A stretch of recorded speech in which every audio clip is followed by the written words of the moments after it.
Soy Clara Riveros y esto es de Ida y Vuelta. De Ida y Vuelta es un espacio dedicado al análisis político con participación de académicos y expertos de diferentes países, donde nos proponemos debatir, analizar y comentar diferentes temas de interés global y regional.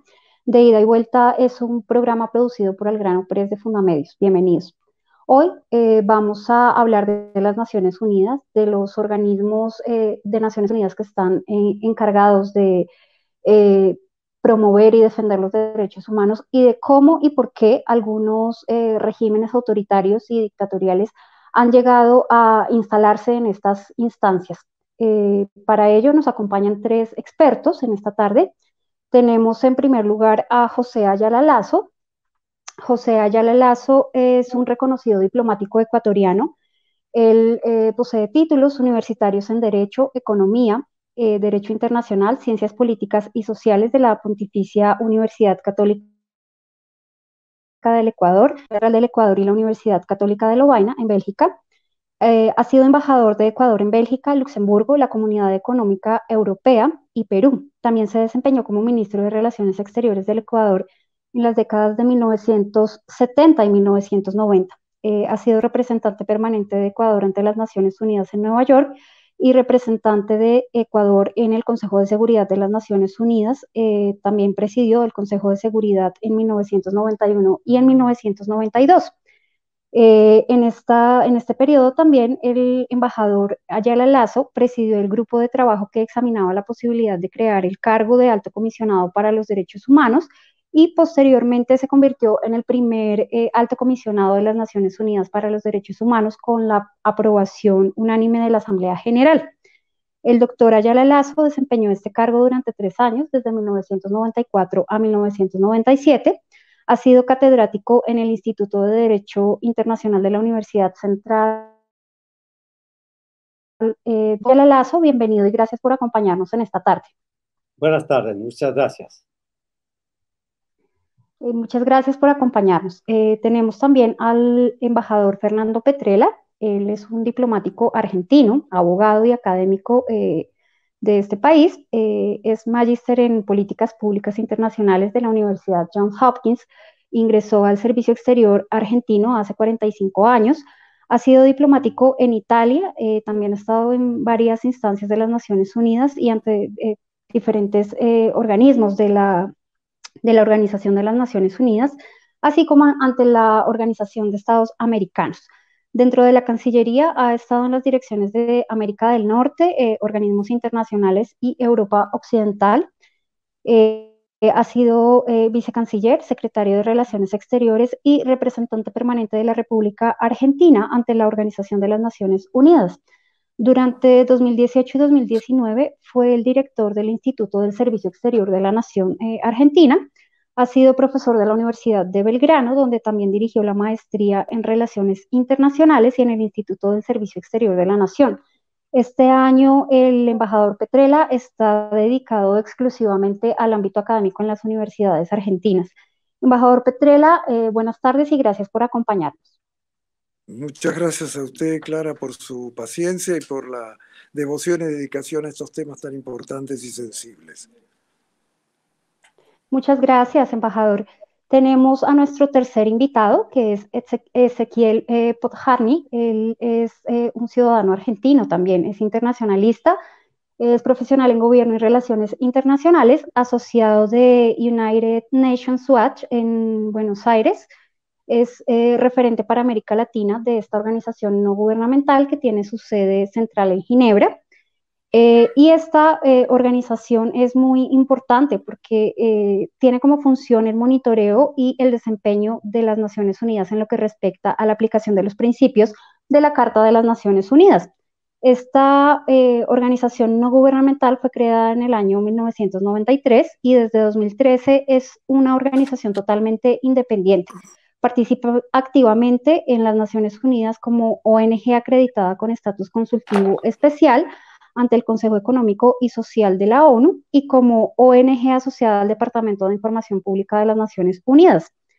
Esta organización no gubernamental defiende la misión de las Naciones Unidas en nombre de la comunidad internacional y plantea que la ONU es una herramienta indispensable para la reunión de diversas naciones y culturas, pero no por ello ignora algunas debilidades que hay pues, en la Organización de las Naciones Unidas. Más bien insta constantemente a un mejor funcionamiento y gestión de la Organización de las Naciones Unidas. Ezequiel, buenas tardes, gracias por acompañarnos. Buenas tardes, muchas gracias por la invitación. Ezequiel, y voy a ir contigo para aprovechar el tiempo, porque son temas que demandan respuestas amplias y pues nosotros no tenemos demasiado tiempo, así que queremos tratar de aprovecharlo al máximo posible. Vamos a ir a nuestro primer bloque en el que nos planteamos si hay una cierta pérdida de credibilidad en diferentes instancias y organismos de las Naciones Unidas dedicados a la promoción y a la defensa de los derechos humanos, considerando pues que en estos años han ingresado diferentes países autoritarios e incluso dictaduras en estas instancias. No sé, tú en esta organización lo han estado documentando bastante bien acerca de diferentes organismos de las Naciones Unidas que han visto como perder un poco su rol. ¿Quisieras comentarnos un poco cómo ha sido este proceso? Y digamos, quizá ofrecer algunos ejemplos para que nuestras audiencias puedan entender un poco la gravedad de lo que sucede. Sí, claro. Creo que la respuesta corta sobre la pérdida de credibilidad es que sí, que las Naciones Unidas tiene una crisis de credibilidad, especialmente en las cuestiones que tienen que ver con los derechos humanos. La verdad que entre el público en general es muy común escuchar como la reflexión de si la ONU no sirve para nada. Y nuestra organización existe justamente para decir lo contrario, para decir las Naciones Unidas son muy útiles y tienen mucho potencial, pero especialmente en el ámbito de los defensores de derechos humanos y de los grupos de víctimas de derechos humanos, la sensación es que las Naciones Unidas no están a la altura de los desafíos que presenta el mundo hoy en día. Como señalabas, los países autoritarios, los países que violan sistemáticamente los derechos humanos, han tenido posiciones de influencia y de poder dentro de la organización, no es de los últimos años, y no es solamente del Consejo de Derechos Humanos, se extiende a otros organismos en la actualidad. Y es un problema que tenía la Comisión de Derechos Humanos, la predecesora del Consejo Actual de Derechos Humanos, también tenía esta problemática. Hoy en día, si vemos la membresía del Consejo de Derechos Humanos, más del 50% de los miembros son catalogados por la organización Freedom House como parcialmente libres o no libres. O sea, estamos hablando de que muchos países que no cumplen con los estándares básicos de derechos humanos tienen posiciones de influencia en temas en los que en realidad deberían estar escuchando y ajustando sus políticas nacionales a los estándares internacionales. Esto mismo se ve reflejado en otros organismos de las Naciones Unidas, como ONU Mujeres, dedicada a la promoción de los derechos de la mujer, que ha tenido gobiernos como los de Arabia Saudita, Somalia, Irán, Yemen, en su consejo ejecutivo, y en otros sistemas de gobierno de la organización. Países que son señalados como algunos de los peores violadores de los derechos básicos de la mujer han tenido posiciones de influencia y en la formulación de programas que supuestamente deberían combatir sus propias políticas y sus propias prácticas. Otro ejemplo en donde las Naciones Unidas pareciera desconectarse de la realidad. Hace 2 años, Siria, en pleno conflicto, se ocupó la presidencia de la Conferencia de Desarme de las Naciones Unidas. Este tipo de contradicciones y son las que le envían un mensaje al mundo y especialmente a las víctimas de derechos humanos, de que las Naciones Unidas parecieran no estar al lado de las víctimas, sino que acogen en muchos casos a los dictadores y a los criminales. Ezequiel, muchas gracias. A propósito de lo que tú dices de Arabia Saudí, que es un tema que yo he seguido porque me he interesado en estos años en seguir y en investigar un poco la situación de derechos humanos y particularmente la situación de las mujeres en los países árabes y de confesionalidad islámica, acerca de Arabia Saudí y de cómo ha llegado a diferentes instancias de las Naciones Unidas que se dedican a promover al empoderamiento femenino y a promover la igualdad de género, cuando es uno de los que se consideran como regímenes misóginos del mundo, ¿no?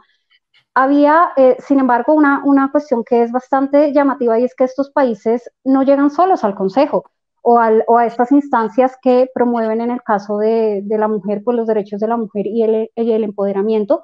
En el caso de Arabia Saudí, pues está claro que lo hizo con el apoyo de países democráticos y pues que tienen de hecho muy altos estándares en términos de derechos humanos, como Suecia y otros países europeos.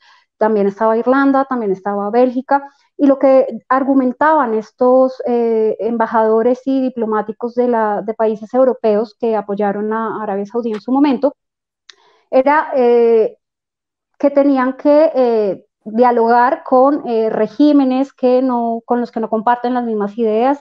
Creo que fue la canciller de Suecia quien dijo en su momento que era bueno que Arabia Saudí estuviera ahí para que aprendiera algo de las mujeres. Y puede ser que todo esto sea cierto, pero ¿no crees tú que hay de alguna manera un doble discurso por parte de los países democráticos que empujan y ayudan a que este tipo de regímenes lleguen como de alguna manera a blanquear sus historiales bastante represivos en materia de derechos humanos? Absolutamente, totalmente de acuerdo. Y es algo que en su momento nosotros criticamos muchísimo. Para que los países aprendan, digo, los países saben perfectamente, porque firman tratados internacionales que lo establecen, saben perfectamente cuáles son las prácticas adecuadas y cómo defender y promover los derechos humanos. País que haga lo contrario es un país que está violando sus compromisos internacionales. Y la forma de promover estas políticas, uno no necesita una banca y un voto en un organismo que debería promover los derechos humanos para aprender de derechos humanos. Se puede trabajar desde los foros de derechos humanos y desde las organizaciones y foros de la ONU y entablar conversaciones con esos países para intentar promover mejores prácticas. Pero lo que vemos que termina siendo el resultado de permitirle a estos países ocupar bancas en estas organizaciones es que se generan alianzas, como asociaciones, entre los países autoritarios, entre los países que violan los derechos humanos, para bloquear muchas iniciativas que los impactarían a ellos, y estando en esos lugares, adoptan actitudes hostiles hacia las críticas hacia ellos y buscan bloquearlas. Entonces, el impacto termina siendo exactamente lo opuesto. Las iniciativas de promoción de derechos humanos son bloqueadas por las asociaciones de países autoritarios a las que los países del mundo, por elección, le entregaron este poder. Gracias, Ezequiel. Y voy a ir con nuestros invitados diplomáticos de la tarde, voy a ir con el doctor Petrella, porque quiero preguntarle desde su experiencia diplomática si él percibe que que la credibilidad de los organismos de Naciones Unidas dedicados a la promoción de los derechos humanos se ha visto afectada y su rol se ha visto distorsionado. Clara, déjeme primero agradecerle la invitación, el inmenso honor que me da estar con el embajador Ayala Lazo, que es una figura de América Latina, al cual Argentina y América Latina le debe mucho, a él y al Ecuador, por el aporte que han hecho. Basta ver los registros de la OEA y de las Naciones Unidas para darse cuenta de esto. Y también con Ezequiel, que es un joven que comparte nuestra visión y nuestras ilusiones, aunque yo me atrevería a matizarlas un poquitito. A mí me parece que las Naciones Unidas es un organismo multilateral, universal, que tiene que dar cabida a todo el mundo. Es un organismo inclusivo, no es un organismo multilateral restringido como podría ser la OEA o el G20, por así decirlo. Y dentro de ese organismo, que tiene 193 países, hay figuras de todo color.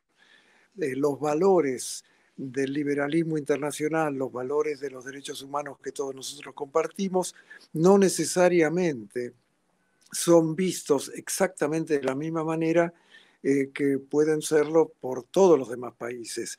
Y hemos mencionado primero los derechos humanos, los derechos de la mujer, podríamos hablar de la discriminación, y la sola circunstancia que la cuestión de los derechos humanos o que la cuestión de la mujer esté en la agenda de las Naciones Unidas ya está diciendo que hay un progreso, ciertamente muy lento, porque esto tiene que hacerse a través de la educación. La educación empieza primero en la familia, eso no siempre responde a la familia tradicional tal como lo imaginamos históricamente nosotros, de modo que hay dificultades grandes. Ahora, hay un punto que usted ha mencionado y que Ezequiel también, ¿Cómo es posible que con el voto de países que defienden o dicen defender los derechos humanos ingresen países que no los defienden o que no tienen los estándares correctos?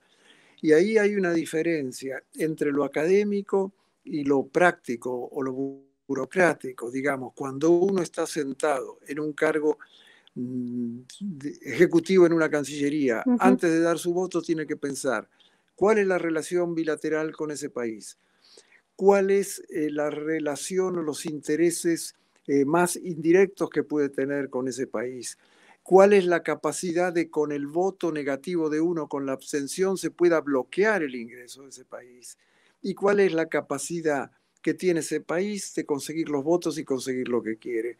Y ahí aparece lo que usted menciona de la embajadora de Suecia o de los suecos, que son los grandes virtuosos de la política internacional y que piensan que estando adentro es más probable que las críticas le lleguen a la opinión pública de ese país. Y yo le diría, Clara, y le diría a Ezequiel, que en cierto modo comparto eso, y a mí me sucedió más de una vez de tener que pensar en un voto de Argentina a un país que no tenía esos estándares, y no lo voy a mencionar, no es un país de la región, y le dimos, no le dimos el voto, pero tampoco votamos en contra, nos abstuvimos. Y yo creo que fue útil que ese país estuviese adentro porque pudo escuchar no solo otros delegados de países que tratan de ser políticos, sino de disidentes, de personas que habían sido maltratadas dentro de ese país y de organizaciones no gubernamentales como UN Watch y de nuestro amigo Ezequiel. Si ese país no hubiera estado ahí adentro, entonces eso nunca hubiera llegado, nunca se hubiera recogido en los medios de prensa y el mensaje jamás hubiera llegado. Y después tengamos en cuenta que el Consejo de Derechos Humanos tiene 40 y tantos países. Es imposible suponer que vamos a tener 45 o 47 países que tengan los estándares de derechos humanos, la vara Nueva York o la vara Ginebra. Y no olvidemos que la vara de medición Kigali, y no lo digo despectivamente, lo digo al contrario, con enorme respeto, puede ser distinta de la vara de Nueva York o de la vara de Ginebra. Muchas gracias. Doctor Petrella, muchas gracias. Y voy a ir con nuestro invitado ecuatoriano, el doctor Ayala Lazo, porque él de alguna manera conoce como dos lugares diferentes y debe tener como opiniones muy interesantes a este respecto, tanto como embajador ecuatoriano como esa difícil misión que es ser alto comisionado y de muchas veces también tener que enfrentar, digamos, por un lado, países que quieren ingresar a este tipo de instancias y de organismos y las denuncias de activistas y de organizaciones de derechos humanos que reclaman justamente cómo es posible que estos países autoritarios ingresen a estas instancias. ¿Cómo ve, doctor Lazo, usted esta situación en las Naciones Unidas, en los diferentes organismos de las Naciones Unidas? ¿Considera que han perdido su credibilidad con el ingreso de regímenes autoritarios y dictatoriales? ¿O comparte con el embajador Petrella un poco la necesidad de que hagan también parte de estas instancias? Permítame comenzar agradeciendo al programa por haberme invitado a tomar parte en él y luego agradecer también las amables palabras que el embajador Petrella me ha dedicado. Yo creo que hubo un expresidente ecuatoriano que al referirse a los organismos internacionales, cuando las críticas llovían sobre ellos, dijo: los organismos internacionales no pueden hacer más de aquello que los Estados miembros les permiten hacer. Y esa es una realidad que se aplica a prácticamente todas las actividades de la Organización Mundial o de las organizaciones regionales. Existe en el campo específico de los derechos humanos una lucha permanente, una lucha por la dignidad del ser humano, que es la que ha orientado todas las acciones en defensa de lo que ahora conocemos como los derechos humanos, civiles, políticos, económicos, sociales, culturales. En definitiva, es la lucha del ser humano para que se respete su dignidad y que esa dignidad sea reconocida, como declara como lo dice la Declaración Universal, igual para todos. Sin embargo, las realidades humanas son complejas. No se puede decir que en una organización internacional de carácter global deban ser excluidos de ella aquellos que no practican, por ejemplo, lo que conocemos como los índices mínimos de la democracia occidental, de la cultura democrática occidental, porque entonces estaríamos precisamente evadiendo el principal objetivo que debe ser el de la armonía universal de todos los componentes del mundo. En consecuencia, hay realidades que se imponen por su carácter humano, que no siempre coinciden ni con realidades políticas, ni, lamentablemente, con necesidades de carácter ético. Pero esa es la vida. No se puede, por ejemplo, argumentar que aquellos países que no practican suficientemente bien los derechos humanos deben ser excluidos de la acción internacional o de su participación en organizaciones internacionales. Porque, como bien lo ha dicho el embajador Petrelas, y esto es una realidad concreta, no teórica, tener a los países que no practican los derechos humanos con frecuencia en el interior de aquellos organismos encargados de promover y proteger los derechos humanos es haber creado un instrumento de influencia directo y útil precisamente para que esos países puedan eventualmente reflexionar y cambiar sus conductas. Alejarlos de esos organismos con la razón suficientemente justificada, si se quiere, de que por no practicar los derechos humanos no deben tomar parte en las acciones de los organismos encargados de promoverlos y defenderlos, pueden no dar el resultado que se persigue, sino precisamente un resultado contraproducente. De modo que esa es la realidad internacional. Ahora bien, yo creo que hay dos formas de reaccionar frente a esta realidad. Por un lado, las organizaciones no gubernamentales encargadas de la promoción y protección de los derechos humanos. Ellos deben ser activistas permanentes, denunciar toda clase de violaciones, actuar como la conciencia cívica de la humanidad y reaccionar ante cualquier atropello. Por otro lado, aquellas autoridades internacionales que deben promover y proteger los derechos humanos, ellos lo que tienen que hacer es moverse con una filosofía de producir resultados concretos. No solamente condenar cuando ello sea necesario, sino conversar, dialogar, negociar, convencer, en definitiva, obtener que esta lucha permanente del ser humano por afianzar su dignidad sea progresiva y se adelante cada vez más. La humanidad no ha llegado todavía a una situación satisfactoria en cuanto a la promoción y protección de los derechos humanos, pero no hay duda que hemos llegado a un siglo en el que el convencimiento de que hay que proteger esos derechos es universal. Eso no significa que los estados no los violen, que haya organizaciones regionales que no los violen. Significa que una nueva filosofía humanitaria desde el año 48 ha empezado a tomar cuerpo y que ese tomar cuerpo tiene que ser alimentado por la acción severa de las organizaciones no gubernamentales y por la acción prudente pero pragmática de aquellas organizaciones gubernamentales encargadas de la promoción y protección de estos derechos. Doctor Lazo, muchas gracias por sus observaciones y me voy a quedar con usted para ir a nuestro segundo bloque donde vamos a hablar justamente del Consejo de Derechos Humanos.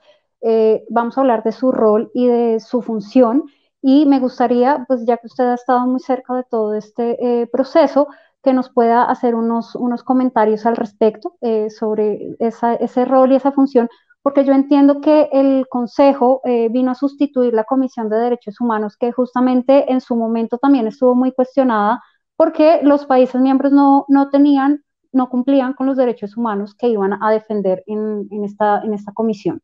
Entonces, de alguna manera, el Consejo se crea con la intención y con un fuerte compromiso y con el deseo de asumir compromisos para el cumplimiento de los derechos humanos y para trabajar por esa universalidad de derechos humanos. El Consejo entiendo que está conformado por 47 miembros de las diferentes regiones del mundo, y estos se van renovando cada tres años. Pueden tener dos periodos consecutivos los países, después deben descansar al menos un periodo para volverse a postular.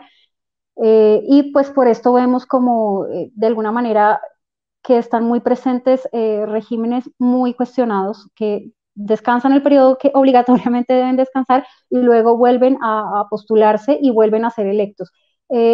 Vamos a ver cómo se articula esta cuestión entre el decir y el hacer, y entre esa convicción que motivó la creación del Consejo de los Derechos Humanos. Me gustaría que nos hiciera unos comentarios en ese sentido, embajador. ¿Cómo no? Mire, como les decía hace un momento, la humanidad trabaja cada vez con mayor fuerza y coherencia para afianzar la promoción y protección de los derechos humanos. Allá por el año 50 del siglo pasado, surgió en el sur del continente, en el Uruguay, la idea de crear una institución que sirviera para precisamente actuar a nombre de la comunidad mundial y crear esa institución para promover y proteger los derechos humanos. Se le dio el nombre de Comisionado para los Derechos Humanos. ¿Por qué no se creó esa institución sino el año 1993, casi 50 años después? Porque vivíamos la época de la Guerra Fría, y en la época de la Guerra Fría los derechos humanos fueron utilizados políticamente. En efecto, se veía a veces la condena por parte del mundo occidental con respecto a conductas en el mundo socialista. Y simultáneamente y recíprocamente también se veían condenas del mundo socialista hacia el mundo occidental capitalista, precisamente por la misma materia, violaciones de los derechos humanos. Cuando se produjo la caída del muro de Berlín, símbolo de la destrucción de esta bipolaridad internacional e inicio de lo que se pensó con una esperanza no cumplida, que podría ser una época de convivencia pacífica y constructiva, surgió la esperanza de que un nuevo orden internacional era posible. Y entonces se ensayó una vez más crear una institución para promover los derechos humanos y se nombró una comisión para estudiar la ejecución del Programa de Acción de Viena del año 93-92 y se creó la función de alto comisionado. Esa función empezó a trabajar. Es decir, hubo un impulso sentido por toda la comunidad internacional para adelantar en el ámbito de la promoción y protección de los derechos. Lo mismo ocurrió después cuando se vio que la Comisión de Derechos Humanos en Ginebra no fue suficientemente eficaz en la promoción y defensa de los derechos humanos y se pensó en subir la categoría de la representatividad de ese organismo y se le dio el carácter de Consejo de los Derechos Humanos, creándolo en el año 2006, si no me equivoco. De modo que son expresiones de una voluntad común del internacional de mejorar la conducta internacional, de crear instrumentos que faciliten la mejor promoción y protección de los derechos humanos. Sin embargo, los instrumentos pueden ser buenos y se han transformado, han ido tomando mayor fuerza, mayor capacidad de iniciativa y de influencia, pero la sustancia del mejoramiento en esta materia estará dada por el convencimiento en cada una de las comunidades internacionales de carácter nacional de que hay que respetar principios básicos de convivencia pacífica, de convivencia armoniosa. En definitiva, para eso fue creada la ONU, sobre los pilares de paz y seguridad, desarrollo económico y promoción y respeto de los derechos humanos. De modo que esta lucha nos compromete a todos. No podemos declararnos perdedores en la lucha porque sabemos que hay regímenes que no respetan los derechos humanos. Y en esa materia hay mucho que hablar. A veces las personas a cuyos derechos se quieren proteger y defender son las que más se oponen al respeto práctico de estos derechos.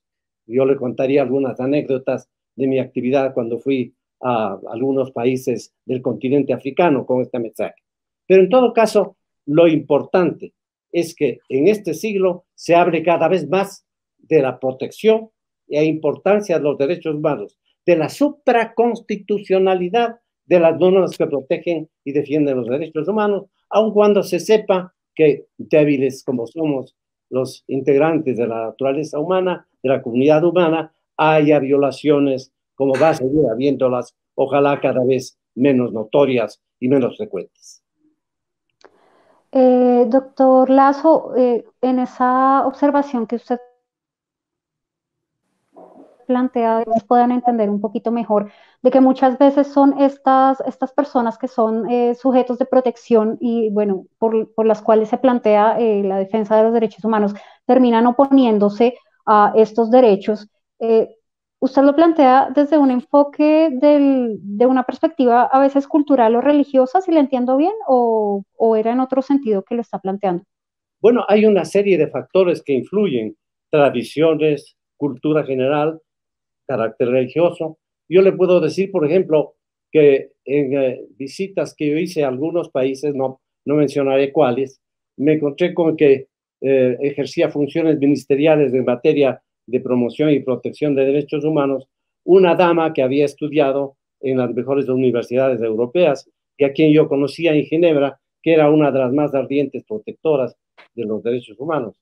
Sin embargo, cuando llegué a su país y hablé con su presidente para pedirle que mejorara ciertas prácticas relativas a los derechos de la mujer, fue ella la primera en oponerse, aduciendo tradiciones y principios que, según esa tradición, le conferían dignidad a la mujer, o la mujer adquiría dignidad a través de un matrimonio, solamente a través de un matrimonio, es decir, a través de ser seleccionada por un hombre para que fuese su pareja.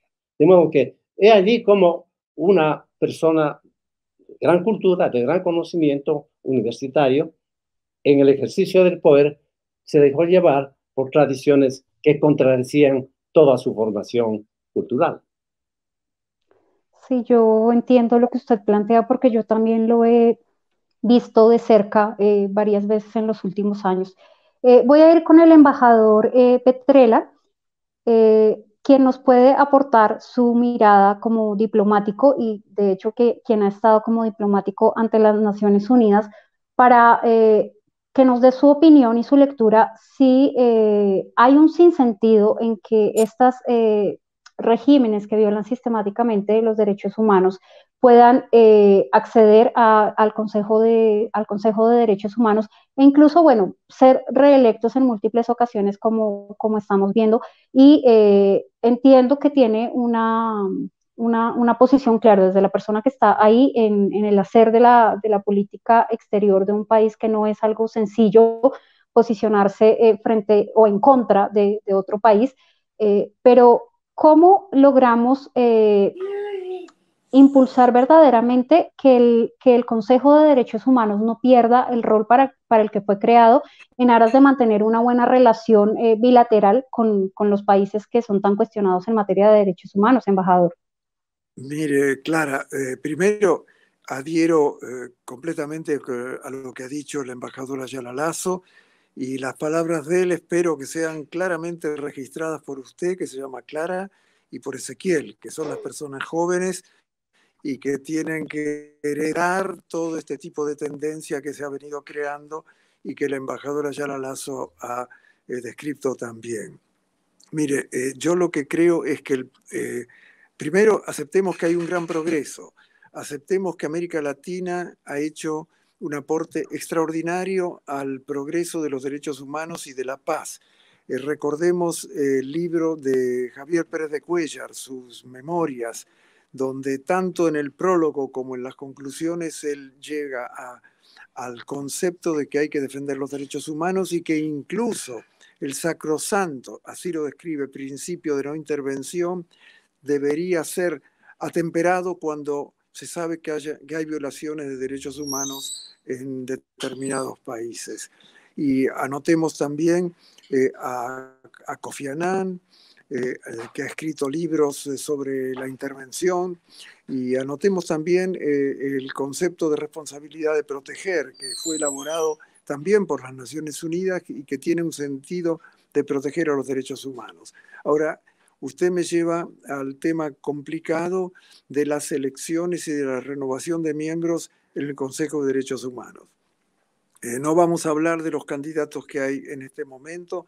Hay algunos países, incluso en la región nuestra, que no son precisamente virtudes en esa materia y sin embargo están ahí y están de hace mucho tiempo, y nuestros países tienen muy buenas relaciones bilaterales con ellos y mantenemos una relación de amistad, hasta casi de afecto, con los funcionarios de esos países. Y muchas veces ese trato, esa forma de transmitir que ha dicho el embajador Ayala Lasso en tantas misiones que ha tenido, es muy útil. Y eso no existiría si nosotros le cerramos las puertas a los países que no están a los estándares necesarios. Y después vuelvo un poquito al tema inicial.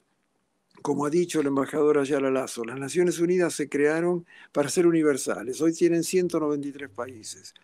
¿A qué país le diríamos que no puede ingresar porque no cumple los requisitos? Sería muy difícil, sería casi imposible. Entonces, esa es la realidad con la que tenemos que mover, esa es la realidad que les toca a ustedes más jóvenes tener en cuenta para llevarla adelante, y yo creo que el progreso ha sido muy grande, y en materia de mujer ha sido también muy grande. Si no, no estaríamos hablando de esos temas, no tendríamos... hoy en día se dice que las 3 mujeres que están salvando Europa, las 3 personas son mujeres. Yo estoy trabajando en una tesis que la guerra del 14 no se hubiera producido si esos señores monarcas, embajadores o primeros ministros hubieran consultado a sus mujeres, a sus hijas o a sus secretarias.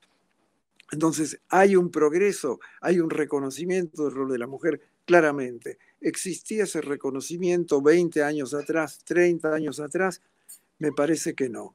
Y en cuanto a los derechos humanos, yo le diría que es lo mismo. Todo en realidad empezó hace muy poco tiempo, y ese poco tiempo lo dio la caída del muro de Berlín y lo dio la implosión de la Unión Soviética. Antes de eso, las Naciones Unidas estaban dedicadas al mantenimiento de la paz, al desarme y básicamente al tema de la descolonización. Es a partir de la caída del muro de Berlín y de la implosión de la Unión Soviética hace muy poco tiempo que el tema de derechos humanos realmente está en la agenda. Y yo creo que si ustedes lo miran con esa perspectiva, se van a dar cuenta que lo que ha dicho Ayala Lasso es enormemente importante y que el progreso entonces es inmenso y no pequeño como parecemos nosotros pensar, porque somos siempre ansiosos y queremos el postre de inmediato y tenemos antes del postre pasar muchas etapas. Así que esa es mi visión sobre lo que usted pregunta, Clara, y espero que tanto Ezequiel como usted lo hayan registrado muy bien, lo del embajador Ayala Lasso y mis modestos comentarios también. Claro que sí, embajador Petrella, y le agradezco mucho que usted haya aceptado participar en este espacio en el que queríamos justamente mostrar las dos lecturas y también la enorme distancia que hay entre la misión y el hacer, y entre lo que existe realmente y también como en los diferentes enfoques de trabajo. Yo entiendo que usted nos habla como un diplomático, como una persona que ha ejercido la diplomacia en representación de la Argentina durante varias décadas. En el caso del doctor Lasso, pues ha sido representante ecuatoriano también durante muchas décadas en muchísimos lugares, y pues justamente ha desempeñado un cargo muy importante como alto comisionado de los derechos humanos. No desconocemos, yo creo que no desconocemos el importante trabajo que han hecho. La idea es plantear un diálogo para conocer diferentes perspectivas, y pues particularmente pensaba que era muy necesario tener la mirada de diplomáticos que están ahí en el hacer de la política exterior de los diferentes países, y también pues claro el trabajo de una organización pues como la que representa Ezequiel en América Latina, que está dedicada justamente a hacer seguimiento de estos temas. Por eso voy a ir con Ezequiel, aprovechando que su profesión y su ocupación son diferentes a la diplomacia, para que nos hable del Consejo de Derechos Humanos en la actualidad, porque somos alarmistas quienes planteamos esta cuestión de las dictaduras que están en el Consejo de Derechos Humanos y de cómo se ha desdibujado un poco el rol del Consejo de Derechos Humanos a partir de la presencia de dictaduras. De hecho, hay también ahorita, en este año, candidaturas de regímenes dictatoriales, como es el caso de Cuba.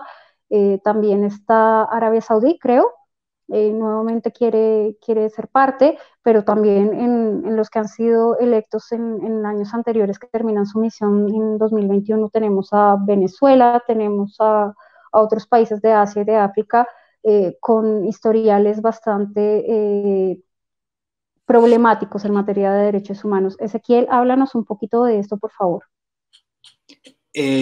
Sí, primero que nada escucho con total atención las palabras de tanto el embajador Lasso como el embajador Petrella, y con absoluto respeto tomo sus palabras y entiendo su mirada y su perspectiva, y me parece, y creo que tiene muy buenos puntos en respecto a cómo se lleva a cabo el trabajo en ámbitos diplomáticos.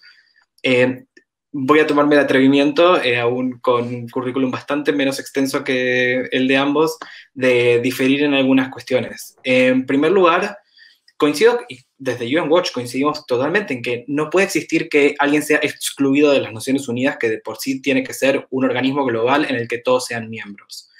Ahora, el foro destinado a la participación global dentro de las Naciones Unidas es la Asamblea General. Ahí están los 193 Estados miembros, ahí todos tienen el mismo voto y el mismo derecho a hablar. El Consejo de Derechos Humanos es un foro especializado, con membresía reducida, que en la resolución que aprobó las Naciones Unidas para dar creación al Consejo de Derechos Humanos, se dejó muy claro cuáles eran los estándares para la elección de miembros. Estos miembros deberían respetar los más altos estándares de la protección y promoción de los derechos humanos y deben cooperar con todos los mecanismos de Naciones Unidas y especialmente los mecanismos de derechos humanos. La realidad es que la presencia de ciertos Estados miembros, como algunos de los que nombraste vos, Clara, recién, de Venezuela, de Eritrea, de Filipinas, países que se encuentran entre algunos de los peores violadores de los derechos humanos a nivel global, es simplemente, primero que nada, contradictorio con la resolución que dio lugar a la creación del Consejo y que establece las reglas de membresía, y también es contradictorio con la misión del Consejo. Yo entiendo el planteo de que es necesario entablar un diálogo y que es necesario poder traer a los estados a la mesa para convencerlos y llevarlos a cambiar sus prácticas. Y entiendo también que, como activista, ver muchas veces, puede ser que nosotros caigamos en tratar de reclamar lo que debería ser en la teoría y que sabemos que no es en la práctica. Nosotros somos conscientes de que la práctica no siempre es igual a la teoría. Pero si vemos el producto del trabajo del Consejo de Derechos Humanos y vemos lo que está pasando hoy en día, yo tuve la oportunidad de estar en algunas sesiones del Consejo, y uno ve la participación de estos estados que no deberían estar ahí en primer lugar, y ve que el producto y su contribución no aporta a la promoción de los derechos humanos, sino que es lo opuesto. Ponen constantemente trabas a muchas iniciativas que podrían promover la defensa de los derechos humanos en muchos lugares del mundo. Entiendo el planteo del embajador Lasso de que la sola creación del Consejo y de las Naciones Unidas sobre el pilar de los derechos humanos manda un mensaje a nivel universal. Pero el mensaje que muchos estados mandan con sus políticas y con su actitud dentro de las Naciones Unidas es que podrán decir que acuerdan con los derechos humanos en el texto y en la firma de tratados y convenciones, pero no consiguen y no lo aplican a nivel nacional, y no solamente por una cuestión de falta de habilidades técnicas. China es uno de los países que más años, y China y Cuba también, son dos de los países que más años han tenido como miembros del Consejo de Derechos Humanos. Y si vemos su trayectoria, nada de lo que ha hecho el Consejo de Derechos Humanos ha hecho que puedan cambiar sus actitudes. Ambos siguen siendo algunos de los regímenes más represivos del mundo, y cualquier iniciativa que se busca tomar en el Consejo es bloqueada por esta asociación de estados que impide que se lleven a cabo ciertas iniciativas. Solamente ahora, esta semana, China logró que Cuba, en representación de 52 naciones, lea un comunicado defendiendo la nueva Ley de Seguridad Nacional que se va a aplicar en Hong Kong. y que llevó inmediatamente al arresto de cientos de activistas prodemocráticos en Hong Kong. Eso es claramente un mensaje a las víctimas de derechos humanos, básicamente lo que están diciendo es, en las Naciones Unidas, China está cómoda, Cuba está cómoda, Rusia está cómoda, Arabia Saudita está cómoda, y nunca se dice nada de ellos. ¿Cómo podemos interpretar la sociedad civil global que busca promover los derechos humanos, el trabajo de las Naciones Unidas, si esas son las cosas que pasan? Si tomamos las resoluciones que se aprobaron, muchísimas situaciones muy graves de derechos humanos no fueron mencionadas ni una sola vez, o incluso son mencionadas pero como cuestiones de cooperación técnica cuando deberían tener posturas firmes de Naciones Unidas. Más del 50% de las resoluciones del Consejo de Derechos Humanos que condenan a un país específico están dirigidas solamente a un Estado, a Israel. Digo que obviamente la situación de los territorios palestinos ocupados requiere enorme atención. Pero cuando vemos que por un lado la mitad de todas las resoluciones condenatorias van a un solo país, y la enorme cantidad de países que no son mencionados en ningún momento, y vemos esa realidad, vemos que el funcionamiento hoy no solamente es inadecuado, sino que está fracasando en su misión, y la participación de países no democráticos no está contribuyendo positivamente, sino que todo lo contrario, está alejando al Consejo de Derechos Humanos de su misión, y lamentablemente, en vez de tomar el Consejo como una herramienta para, desde el Consejo, acercarse a estos países, poner a esos países en la posición de jueces de derechos humanos, no está generando resultados positivos. Ezequiel, muchas gracias. Justamente a propósito de lo que tú estás planteando, veía yo en las últimas semanas hay una campaña de activistas de derechos humanos de Cuba que se oponen a la candidatura de Cuba, y ellos planteaban algo que pues yo encuentro muy razonable, y es: creemos firmemente que las Naciones Unidas de hoy deben ser para los derechos humanos, no para los autócratas.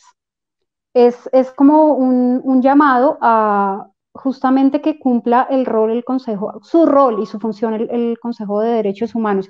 Y quería preguntarte, para pasar a nuestro tercer bloque, en la línea de lo que tú estás argumentando y analizando, ¿qué podemos hacer? ¿Qué mecanismos tiene la sociedad civil, las organizaciones de la sociedad civil, eh, para reformar o para impulsar que se reformen los criterios de selección de los países que hacen parte del Consejo de Seguridad? ¿Cómo es posible? ¿Esto es viable? ¿O estamos pensando con el deseo, o están pensando con el deseo quienes piden que se reformen los criterios de selección para que los países puedan ser parte y puedan ser electos como miembros del Consejo de Seguridad? A ver, la elección al Consejo de Derechos Humanos ya tiene sus criterios establecidos. No es necesario crear criterios nuevos. Los criterios están establecidos en la misma resolución que dio lugar a la creación del Consejo. Sí creo que hay dos cosas fundamentales sobre las que deberíamos presionar.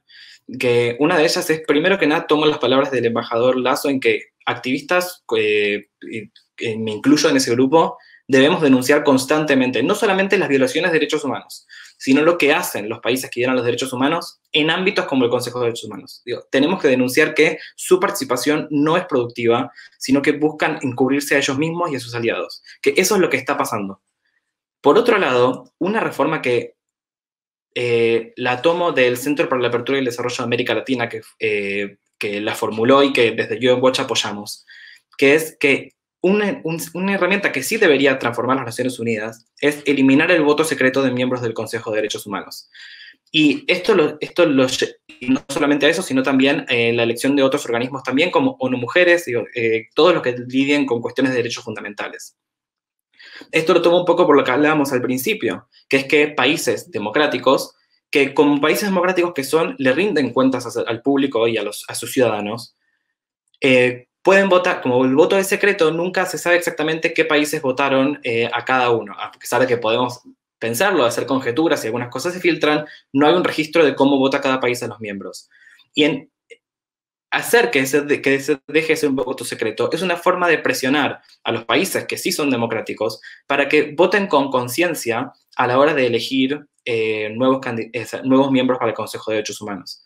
Y por otro lado, algo que también es cierto es que muchas veces la elección al Consejo no es competitiva, sino que los grupos regionales, en varios casos, no todos, pero en varios casos, ya se ponen de acuerdo en quiénes van a ser los próximos miembros y por lo tanto se postula la misma cantidad de países como bancas hay disponibles y su elección es prácticamente automática. Eso, por ejemplo, es lo que iba a pasar el año pasado con la elección de Venezuela al Consejo. Eran Venezuela y Brasil que iban a ser electas automáticamente porque había 2 bancas para el grupo de Latinoamérica y el Caribe, y esos iban a ser los próximos miembros. Y por presión internacional, por campañas de la sociedad civil y por después la coordinación de ciertos países de la región, se sumó casi a último momento la candidatura de Costa Rica. Costa Rica, creo que todos podemos estar de acuerdo en que claramente es un miembro mucho más idóneo para el Consejo de Derechos Humanos que Venezuela, y estuvo, lamentablemente, los países en campaña para ser electos. La campaña empezó tan tarde que por menos de 10 votos Venezuela derrotó a Costa Rica. Pero cabe preguntarse qué hubiera pasado si el voto no hubiera sido secreto, si todos los países hubieran reaccionado de la misma manera. Si quizás hubiéramos logrado convencer a un país como Costa Rica que se postule antes. Digo, estas cosas son también cosas que hay que presionar. Los miembros de los grupos regionales que ven que uno de sus pares claramente no está en condiciones, tienen que buscar alternativas a hacer que estas elecciones sean competitivas. Ezequiel, muchas gracias por tus observaciones. Pues ha sido muy pertinente tener la mirada como representante de una organización no gubernamental. Voy a darle paso al embajador Lazo, porque me gustaría que antes de despedirnos de él, pudiera darnos sus opiniones y quizás sus recomendaciones sobre cómo podemos hacer para, de alguna manera, que el Consejo de Derechos Humanos pueda desempeñar mejor su función y su rol y retomar el rumbo con el que fue creado. Yo creo que lamentablemente, y de alguna manera aludió a este tema el embajador Petrella, el multilateralismo está pasando por una etapa de crisis, por su falta de eficacia, por la crisis política o la división política ideológica que existe en el mundo, que influye determinantemente a veces en las decisiones de los organismos internacionales. Estamos viendo lo que ocurrió con la UNESCO, por ejemplo, o lo que ocurre ahora con la Organización Mundial de la Salud. Es decir, la credibilidad del sistema multilateral está en duda. Y eso porque las expectativas del mundo son muchas y lo que se consigue es aparentemente muy poco. Y en consecuencia hay esa crisis que debe ser tomada en consideración. Yo pienso que en el fondo hay que tomar la realidad como algo con lo que hay que trabajar. En el Consejo de Seguridad de las Naciones Unidas, de acuerdo con las especificaciones reglamentarias de la ONU, deberían trabajar solamente aquellos países amantes de la paz que hubiesen dado pruebas convincentes de su apego al sistema de solución pacífica de controversias. Sin embargo, vemos que en el Consejo de Seguridad hay países que han hecho guerras, que han hecho otra guerra un instrumento de política internacional. Pero esa es la realidad del mundo. No se puede pretender la máxima pureza de carácter reglamentario ni en el Consejo de Seguridad de la ONU, ni menos aún en el Consejo de Derechos Humanos. ¿Significa esto que debemos dejar de criticar lo que ocurre? No. Todo lo contrario, yo he dicho, las organizaciones no gubernamentales son una especie de manifestación de la ética mundial, del espíritu ético del universo. Y ellos deben ser críticos al 100%, porque los estados tienen intereses políticos que a veces les obligan o les llevan, no diría obligan, les llevan a tomar decisiones que no son las mejores. Apoyar a un país no democrático o violador sistemático de los derechos humanos para que integre el Consejo de Derechos Humanos es a todas luces una equivocación. Eso está mal. Pero sucede. Yo estoy de acuerdo en que sería útil eliminar el sistema de voto secreto en el Consejo de Derechos Humanos, porque efectivamente los países deben ser directos y francos en tomar una decisión y hacerla pública. A veces el secretismo lo que hace es poner una nube que quiere tapar ciertas inconsistencias o ciertas decisiones que no son correctas. De modo que por eso podríamos comenzar y las organizaciones no gubernamentales deberían hacer una campaña o deberían continuar con la campaña que ya han iniciado para que el voto secreto sea eliminado en el campo de las decisiones del Consejo de Derechos Humanos. Pero, repito, los países deben ser censurados por el Consejo. El Consejo está para eso. Para eso hay el examen periódico anual por parte del Consejo. ¿Y qué ocurre? El Consejo critica a los países miembros, a los que examina, cuya conducta examina.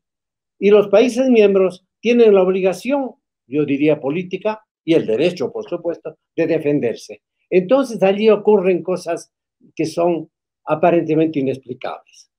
Países que se proclamaban defensores de derechos humanos son criticados por haber violado esos derechos en determinados aspectos de su política y pasan a tomar como argumento un argumento que nunca lo hubieran tomado cuando defendían los derechos humanos de otros países. El argumento de que se trata de un asunto de política interna que no debe ser objeto de análisis internacional. El embajador Petrella también acaba de mencionar eso. Por eso, yo diría, para bien de la humanidad, se ha producido una evolución que ha relativizado el principio sagrado para América Latina, sobre todo, de la no intervención en asuntos internos de los estados, y ha llegado a la conclusión que los estados tienen la obligación de proteger. Es una obligación que va más allá de cualquier otra y que consiste en actuar en defensa de los derechos de aquellos pueblos cuyos gobiernos o no pueden o no quieren proteger. Pero esto tampoco es solución total. ¿Por qué? Porque se dirá, ¿y qué Estado se reconoce a sí mismo o admite que los otros le reconozcan como un Estado que no quiere proteger o no puede proteger los derechos humanos de sus ciudadanos? Y allí entra una vez más el realismo político, que es un factor que no puede ser olvidado nunca por la diplomacia internacional. No debe ser importante para las organizaciones activistas, pero no puede dejar de ser tomado en consideración por inclusive las negociaciones que se hacen para alcanzar votaciones a favor de candidatos propios, intercambiando apoyos con distintos estados para otras dignidades internacionales. Esa es la realidad y esa realidad tiene que llevarlos a trabajar para que cambien las cosas, pero no cerrando los ojos a ciertos hechos. Doctor Ayala Lazo, ha sido un gran placer tenerlo con nosotros esta tarde. Ha sido muy clarificadora sus diferentes opiniones para que podamos entender un poco mejor el funcionamiento de las diferentes instancias de las Naciones Unidas, del Consejo de Derechos Humanos de las Naciones Unidas. Voy a finalizar con nuestro tercer invitado, que es el embajador Petrella, y en la línea de lo que comentábamos con el embajador Ayala Lazo, me gustaría preguntarle si ve viable lo que han planteado sus antecesores respecto a eliminar el voto secreto en este tipo de elecciones. Embajador Petrella, ¿me escucha? Sí, la escucho y creo que es una muy adecuada idea y que si fuese posible hacerlo, habría que tratar de hacerlo. Pero convengamos que Naciones Unidas tiene reglamentos históricos y que para cambiarlos hace falta mucho trabajo en la Asamblea, mucho trabajo de persuasión, incluso dentro de los grupos regionales.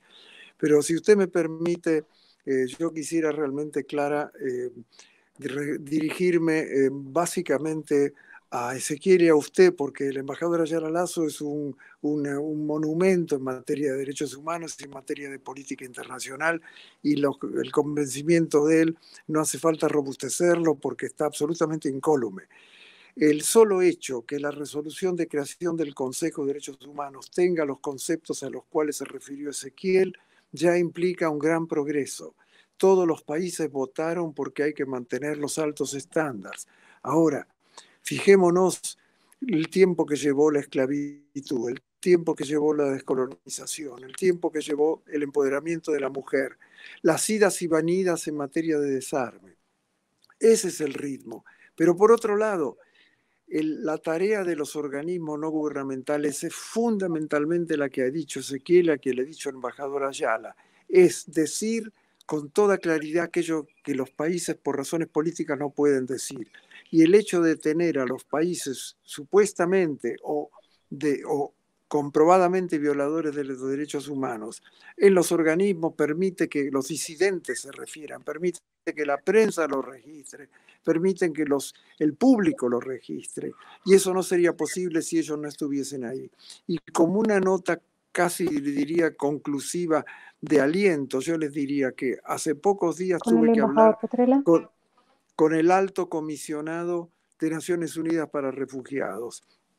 Y él me dijo que la mayoría de los refugiados quiere ser relocalizado en países donde se respeten los derechos humanos, se respete el derecho a la protesta, donde haya igualdad, se respeten las diversidades. Ningún refugiado del Magreb, de Siria o de África se toma el barco para ir para el otro lado. Todos quieren ir a Europa Occidental o a los países donde se respetan los derechos humanos. Y eso y eso está íntimamente relacionado con la tarea que hace el Consejo de Derechos Humanos, los organismos no gubernamentales y los países que defienden los derechos humanos.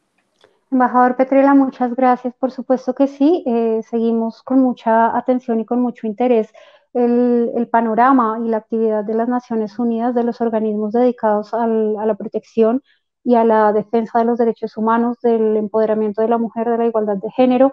Son temas que nos ocupan y que nos preocupan. Por supuesto que exceden el carácter de nuestros países de residencia, de nuestra región incluso, porque queremos un mundo libre donde puedan vivir con unos estándares de libertades y de derechos todos los ciudadanos, puesto que no hay ciudadanos de primera y de segunda categoría. Ha sido un placer tener la participación de nuestros invitados hoy, de Ezequiel, muchas gracias, como representante para América Latina de esta importante. Ha sido también muy fructífero tener la mirada del embajador Ayala Lazo desde Ecuador y del embajador Fernando Petrella desde la Argentina.